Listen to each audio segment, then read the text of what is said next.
much more interesting to hang out with. Like Yeah. all my friends that are like black belts in jiu-jitsu, they're all interesting. They're all cool to talk to. Like if I can talk to a guy and they tell me they're a black belt in jiu-jitsu, I'm like, oh, okay. You've gone through the whole thing. Like you've gone through some shit. Like, okay, I guarantee you and I can find common ground. Like we could talk. Yeah.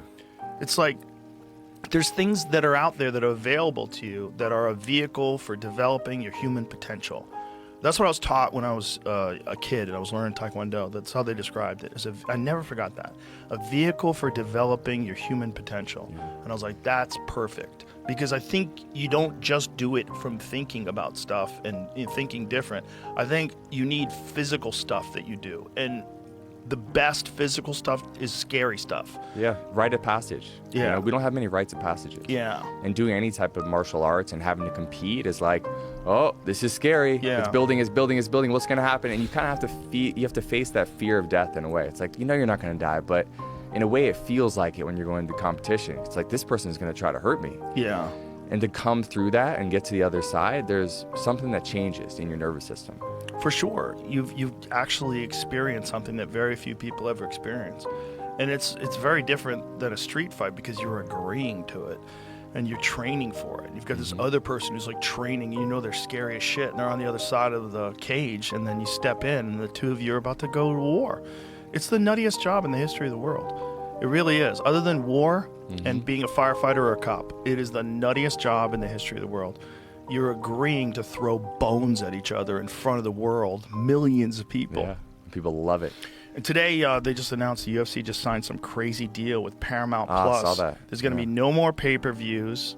All the events are going to be available for everybody for free. Every pay-per-view, every fight card that they have from the Apex, which are my favorite. Yeah. Everything is going to be available for free. It's an amazing deal. I think it's going to explode the sport even Oh more. my God, through the roof. And it's a super smart move for Paramount. Yeah. What a great move to not just have the UFC for 7 years, but have it for free. Like, I don't think Paramount costs, but what? How much does it cost a month? $10. So if it's 10, let's say it's $10. That's crazy. That's $120 a year. You could watch every UFC pay-per-view. 2 UFC pay-per-views like $140, right? Yeah. Isn't it? Aren't they like I think $70? so, $70. Yeah. So you get all of them. Everything's free. That's incredible. 'Cause This sport is going to go fucking hypernova. Because the average person only knows about the stars, you know what I Right. mean? But they're kind of detached because they're only watching highlights. Now they get to actually watch about the stars. They're going to be so much more bought into the sport. Yeah. It's going to be nuts. And it's such a smart move for Paramount because you have a built-in audience that's immediately going to jump over there. Because you have to renew your ESPN subscription anyway. You know? Like, you have to renew it. So just buy a Paramount subscription. Absolutely. By the way, ESPN has everything, too. It's great. I'm kind of bummed out, and I hope they don't lose the relationship that they had with ESPN with all their MMA shows.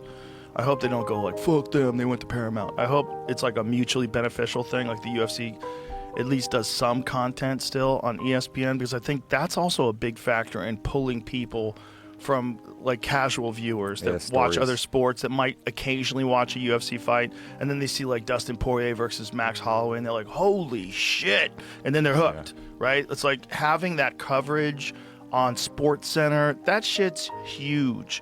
Having those post-fight shows on ESPN Plus, that shit is huge. For the real dorks like me, that's huge. Yeah, I think even for like the average person that cares more about storytelling, you know? Yeah. It's like maybe the wives are like, this is interesting to hear about the drama of their life a little bit and the hero's journey. Yeah, for sure. You know? Well, it's unbelievably compelling when you watch 2 world-class fighters fight in a world championship fight. Yeah. Unbelievably compelling, you know? Like when you watch Sugar Sean O'Malley try to get the title back from Rob, that was so compelling. Yeah. Sugar Sean changes his whole life. Did you talk with him at all? I haven't. I'm very curious. I would love to talk with him because I know he cut out weed, right? And he cut out weed, stopped jerking off, I believe, and abandoned all social media. Yeah. Which is very fascinating. I might be wrong about the jerking off. I think I might have added that in there. But he recognized that this guy's a motherfucker. He's a completely different thing. Like, Merab is like a David Goggins in that respect, that he's so far down the path of pushing himself that it's almost like you're never going to catch him in that game.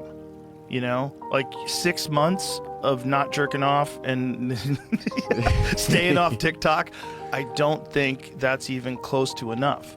I think what he's been doing has been really insane for a long time. Everybody that I talk to that's trained with that guy say he's fucking superhuman with his cardio.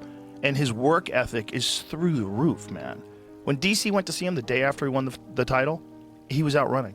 DC went to his house. Sicko. And he's filming. DC's filming his garage, his garage gym set up. And he's like, this motherfucker is out running. Yeah. He's out running the day after winning the world title in a spectacular 5-round performance where he shows superhuman cardio, like superhuman pressure. There's a few guys like that. Yeah. It's fascinating to look at just that level, the elite level, and just see the commonalities between them. For me, as someone who loves studying the mind, and it's like, what is different about these guys? And then, is there anything you could do to catch up, or are they just built different? Are they just wired in a way? Did you see the Anthony Hernandez Roman Dolidze fight this weekend? No. Bro, you got to see that fight. You have to see that fight. Anthony Hernandez is a fucking problem. He's a fucking real problem. He doesn't get tired, man. He pushes an insane pace and he doesn't get tired. He melts dudes. He just melts them. You know, he does stuff where you just go like, what? How are you pushing this kind of pace? It's like a middleweight version. Someone said it in the comments too, that Merab was in Roman's corner because they're both from Georgia. And he's like, and Merab is in the corner while Roman fights the middleweight version of Merab. Because it really was like that. Fluffy Hernandez is wild, dude. It's like whatever he's doing in his training, or whether he just has like some people like Cain Velasquez had a natural cardio gift. I don't know what it is, but it's insane. He submitted Rodolfo Vieira, multiple-time world jiu-jitsu champ, just exhausted the fuck out of him and guillotined him, which is just nuts to watch that guy tap. Do you know who he is? No. I know boxing way more than UFC. So Vieira is built like a superhero. Like, he doesn't even look like a real human. He looks like a cartoonish, like CGI version of what an elite MMA athlete looks like. Just chiseled. And Fluffy doesn't look like that. Covered in tattoos. You know, looks athletic. You know, looks tough. But Rodolfo Vieira that's him. Oh, yeah. Bro. I mean, you know those photos of like what your girlfriend tells you not to worry about? That one where he's got his sleeves down and by his elbows in the lower, that one right there. Bro. Yeah. What are you talking about? And I don't think Fluffy was even a black belt. I think Fluffy was a brown belt at the time. I want to be correct about that. He's a black belt now, right? Anthony Hernandez, MMA. I think he's a black belt. But to submit that guy was just one of the like if you had a bet in Vegas, you know, like if you were on DraftKings Sportsbook and you bet Fluffy Hernandez to submit Rodolfo Vieira, you probably get like 25-1 odds. Brown belt. He's still a brown belt. He's still a brown belt in jiu-jitsu. He submitted a multiple-time world champion just by melting him. Just melting him. I'd love for you to talk to that guy, find out what the fuck he's made out of. I'd love to. Hit me up, bro. He's different, man. There's certain dudes that are just different. You know, like what Goggins likes to call uncommon amongst uncommon men. That dude's uncommon. If I was a middleweight, I'd be like closely watching that guy, like, Jesus Christ. Because he's also like every fight he keeps getting better. And it's just a storm that starts from the first minute of the first round and never stops. You never get to break. There's no breaths. He's constantly on you. He takes a great shot. 52 takedowns, 8 fight win streak, 6 finishes.